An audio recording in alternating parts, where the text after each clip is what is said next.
We've been filming many videos, flying the drone for a few hours now, gone through all the good and the bads of the bird, and this vid is all about it.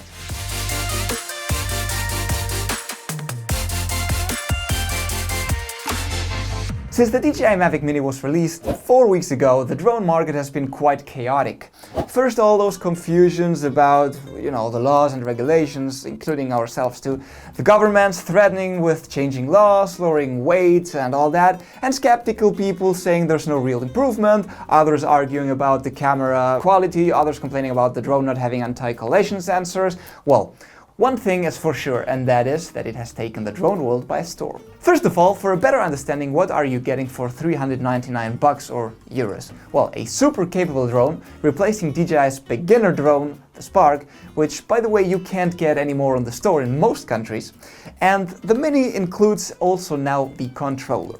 Remember that the Spark controller was 149 bucks that you had to pay extra. Plus this drone now films in 2.7K too. The release of the Mavic Mini can be called a replacement of the Spark, literally. They have improved a few things such as the video resolution, they have deleted stuff like those gesture controls that nobody ever used anyway. But the challenge was big, as the gap between the Spark and the Mavic Air wasn't that big. So DJI engineers had to improve the drone, but without killing, of course, the Mavic Air. This is the reason why they couldn't include 4K, despite both drones having the same sensor size, but this one does not have collision sensors, anti-collision sensors, and a few other specs. But for me, one of the greatest improvements, and people haven't been really talking about it too much, is that the drone has a 3-axis gimbal. The Spark had only a 2-axis gimbal, and the difference is pretty big to me, and the footage this way looks way more stable. And at this point, we've never done it before, but we strongly recommend, if you're purchasing the Mavic Mini, to pay those extra 100 bucks, because you're getting 2 more extra bats and spare props, and eventually you're gonna use them. Now, we've been doing a few tests now on the drone, and in case you haven't seen them, go and see them after this vid, please. But for now, I will sum up what happened. At the crash test, we saw that we're dealing with a pretty robust drone that can take water, it can take sand or dust, and it can even have some impacts without harming too much the drone. We did break the gimbal, crashing it in sport mode against a tree, and that's the reason why also, for the first time here at WetalkUAV, we're recommending getting the DJI Care Refresh for just 39 bucks, at least the first year, just in case. It'll make you save some money, definitely. We've done also a bunch of crash tests on DJI drones now, and it's the first drone that we actually broke. Of course, for the price and the size, changes were much higher.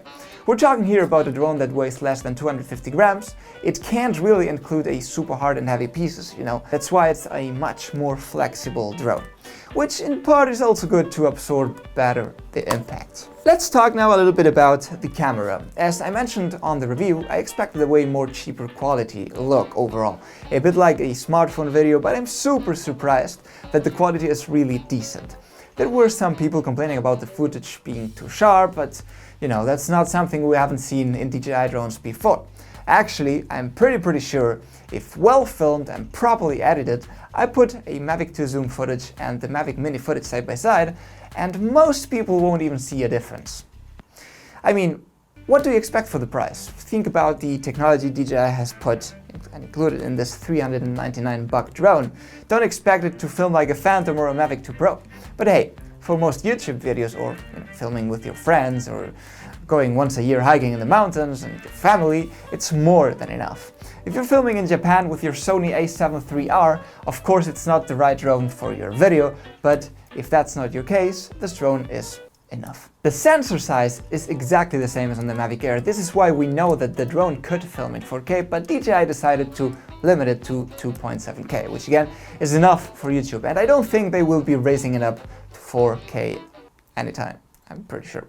We have tested the battery also, and it got up to 28 minutes, which is brutal. Now, of course, depending on how windy it is and how you film it, it will decrease the flying time, but 25 minutes more or less, you have more than enough battery to film 2 or 3 locations. And if buying the Fly More combo, those extra 2 bats, make it a super interesting drone for traveling. What about the drone laws and regulations? Well, some people didn't understand that we're not located in the US, we're in Spain, and in this country you are now able to fly over crowds and in city centers, respecting a few other laws, such as not flying closer than 8 kilometers to an airport or higher than 20 meters. I know that's not the case in other countries, but as you understand, we can't cover all specific countries. So before getting the drone, make sure to check the laws in your local country. But there's some change, and you should know how it affects you. And as we also said in the review, this doesn't mean that you start doing crazy, idiotic stuff out there with your drone. We know most of you don't do it, but it's good always to remind people using their common sense when flying. DJI app, the DJI Fly app, got even simpler, and which is always good. The video transmission is in full HD, which is also great, and they have included those shots that nobody ever uses, like rugged shot and all that. Plus the video editor that puts transitions on your videos, and I mean, if you have no idea about video editing or you just bought the drone for fun, it may help you to not lose your time editing and sharing videos instantly. I believe they have to be there, but I'd love to see in the end the percentage of people really using that. Now, a few things that Chivo and me don't like too much here. Video being only in auto mode, it was already like that on the Spark, and again, in order to have the Mavic Air as a more premium version, you have to limit the smaller version a bit. The problem is, of course, you'll get blown skies, and if you're doing a 3-axis shot, like flying, forward and up and tilting the camera up or down, in most cases you'll screw the shot because the light will change. Even the white balance will also change. I understand for beginners, DJI rather has that than a manual option in order to make everything more simple and avoiding people filming in manually accidentally and then watching their footage all badly exposed and getting all depressed. What about the range? You won't get too many trouble if you're filming in an open area, that's true. Landscapes with no buildings in between you and the drone, trees and all that, you'll have way more distance than you really need in order to get good footage, that's for sure.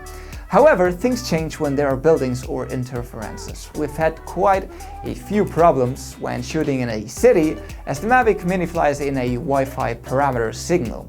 It doesn't have OcuSync like other DJI drones, which means chances of losing the image transmission are pretty high. The question is there any brand out there that is capable of releasing a drone with those specs for that price? I believe there's not.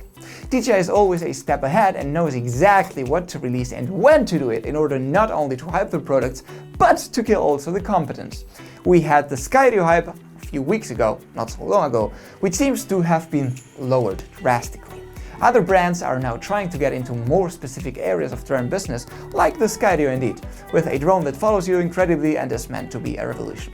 But hey, for $400, what do you really expect? It all comes down to what you want your drone to be capable of doing. The Mavic Mini is the perfect drone for beginners, or even maybe as a second backup drone. If your aim is to film a few things a year with some friends or traveling, this is the drone to go.